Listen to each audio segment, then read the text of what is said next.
एक तरफ जहां बीजेपी कांग्रेस पर महिला आरक्षण बिल को गिराने और उसका विरोध करने की बात कर रही है, वहीं कांग्रेस नेताओं ने दावा किया है कि कांग्रेस हमेशा से ही महिला आरक्षण का समर्थन करती रही है, जबकि भाजपा इस मुद्दे पर देश को गुमराह कर रही है। यमुनानगर में मीडिया से बातचीत करते हुए कांग्रेस जिला शहरी प्रधान देवेंद्र सिंह ने कहा है कि 2010 में कांग्रेस यह बिल लेकर आई, राज्यसभा में से पास कराया गया, लेकिन लोकसभा में यह बिल गिर गया। उन्होंने कहा 2023 में दोनों सदनों में इस बिल का समर्थन किया गया, लेकिन उस समय भाजपा ने दावा किया कि परिसीमन के बाद इसे लागू किया जाएगा।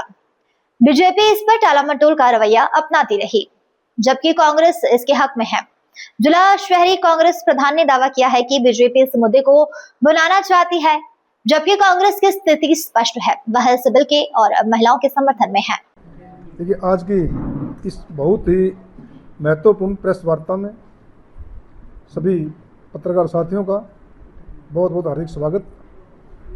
हमारे बीच में हमारे ग्रामीण के अध्यक्ष हरपाल सिंह गुर्जर जी, हमारी उपाध्यक्ष सालू मल्होत्रा जी, उपाध्यक्ष सुखविंदर जी, हमारे सीनियर नेता गुरबाज जी, हमारी पूर्व प्रत्याशी निर्मल चौहान जी, सभी का स्वागत है। देखिए, आज कांग्रेस पार्टी के द्वारा एक बहुत ही महत्वपूर्ण प्रेस वार्ता की जा रही है।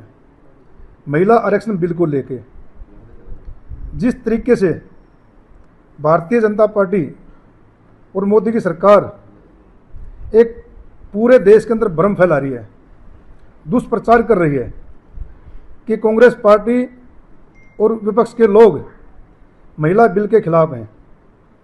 हम आपको बताना चाहते हैं कि सदैव हमेशा से ही कांग्रेस पार्टी और पूरा विपक्ष महिला बिल के समर्थन में रहा है, हमेशा महिला बिल का स्वागत किया है। कांग्रेस पार्टी ने 2010 में राज्यसभा के अंदर महिला आरक्षण बिल पास कराया। बहुत भारी विरोध के बाद लोकसभा में इसका भारी विरोध किया गया। अब सितंबर 2023 के अंदर भारतीय जनता पार्टी की सरकार नारी विधिनियम बिल लेके आई तो पूरी कांग्रेस पार्टी और पूरे विपक्ष ने इसका समर्थन किया और सर्वसम्मति से लोकसभा में भी और राज्यसभा में भी बिल पास हुआ और एक कानून बना। अब इस कानून को लागू करना है। 16 अप्रैल को ये नोटिफाई भी कर दिया गया है अभी लेटेस्ट। तो भारतीय जनता पार्टी की जो सरकार है इसको लागू क्यों नहीं करती है? ये कहते हैं कि जी महिला आरक्षण बिल गिर गया है लोकसभा में, ये झूठ बोल रहे हैं। महिला आरक्षण बिल नहीं गिरा है, परिसीमन बिल गिरा है। ये महिला आरक्षण बिल की आड़ में परिसीमन बिल लेके आ रहे थे जो कि यहाँ लोकसभा में गिरा है और ये देश के लिए बहुत अच्छी बात हुई है। ये सरकार देश को टुकड़ों में बांटना चाहती है। इन्होंने 2023 के अंदर जब बिल पास हुआ तो पूरे विपक्ष ने कहा था इसको तुरंत लागू किया जाए। जो 543 सीटें हैं इसी के अंदर हम इसको लागू करें, लेकिन भारतीय जनता पार्टी सरकार ने उसमें शर्तें लगा दी। शर्तें क्या लगाई कि पहले सेंसेक्स होगा, उसके बाद परिसीमन होगा, तब जाके ये महिला आरक्षण बिल लागू होगा। जबकि कांग्रेस पार्टी की मांग रही है कि महिला आरक्षण बिल को तुरंत लागू किया जाए, 543 सीट के अंदर ही लागू किया जाए। तो क्या डर है इनको? क्यों नहीं इसको लागू कर रही है? इनकी मनसा सही नहीं है। 3 दिन का स्पेशल सेशन बुला के देश का समय खराब किया गया और देश को गुमराह किया जा रहा है। चुनावी लाभ लेने के लिए यह भ्रम फैलाया जा रहा है कि कांग्रेस और विपक्ष महिला बिल का विरोध कर रहा है, जबकि ऐसा नहीं है। कांग्रेस पार्टी ने तो 1993 के अंदर निकाय चुनाव में और पंचायती राज चुनाव में 33% आरक्षण महिलाओं को दे दिया था। हमेशा महिला विरोधी सरकार अगर कोई रही है तो भारतीय जनता पार्टी की सरकार रही है। ये मोदी जी की सरकार है। कांग्रेस पार्टी की तो आज भी मांग है कि इसको आज से लागू किया जाए। जो पोजीशन आज की है 543 के अंदर 181 सीट बनती हैं, अब दीजिए ना महिलाओं को।